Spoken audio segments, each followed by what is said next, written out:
समाज खुङो बैसागु दमासि फोरबो फालियो जों हाबा खेराइजोंनो समाज खुङो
बर'नि बे गिलु बालु सोमावसारनायाव गोबां जोहोलाव जोहोलावजोफोरा गावनि आगोमा जिउखौ बावनाङो। 20 फेब्रुआरि 1993 मायथाइयाव बड'लेण्ड अट'नमास काउन्सिल BSC गोरोबथा जाबाय। नाथाय बर'फ्रा बेयाव गोजोननाय फैयाखिसै। गिलु बालु हाथियारनि दावहासो नांफिनबाय।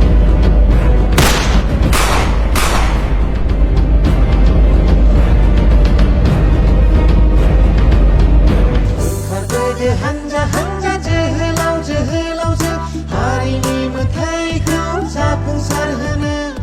नङाब्ला खोमसिसै हारिया जोंनि जानजि खाफ्रादो जोंनि इयुन जोलैनि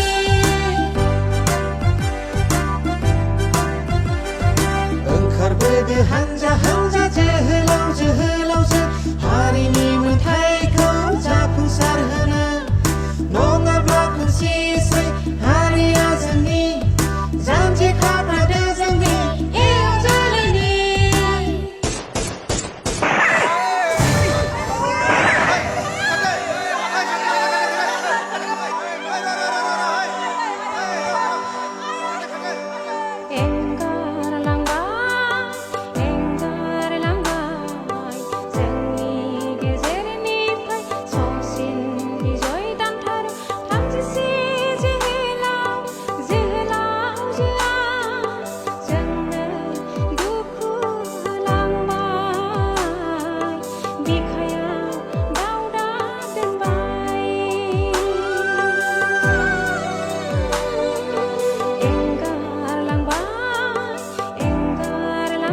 हाथियार गोरोबथा जाबावबाय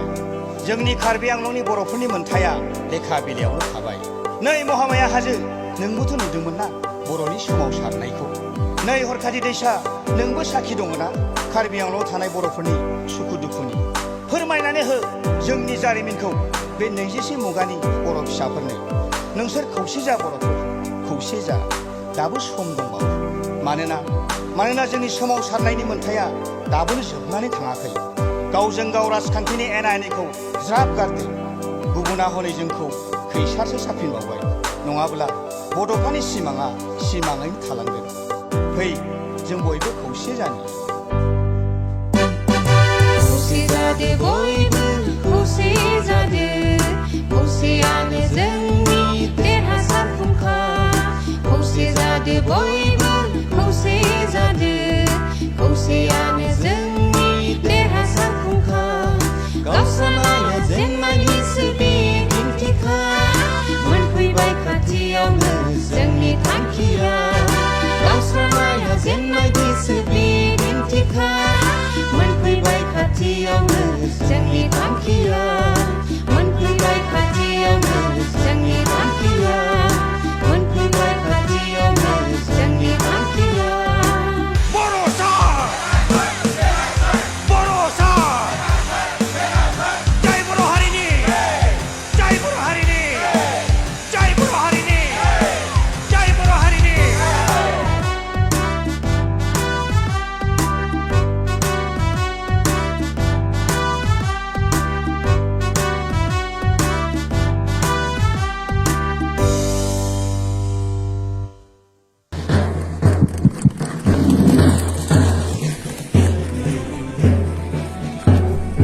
दिन्थिफुंसालिया जोबनायनि थाखाय साबायखर बावबाय आरो दा लोगोसे दिनैनि जानो गोनां जे हाबाफारि बे नैथि हाबाफारियाव दा समाव गेलेमु आयदानि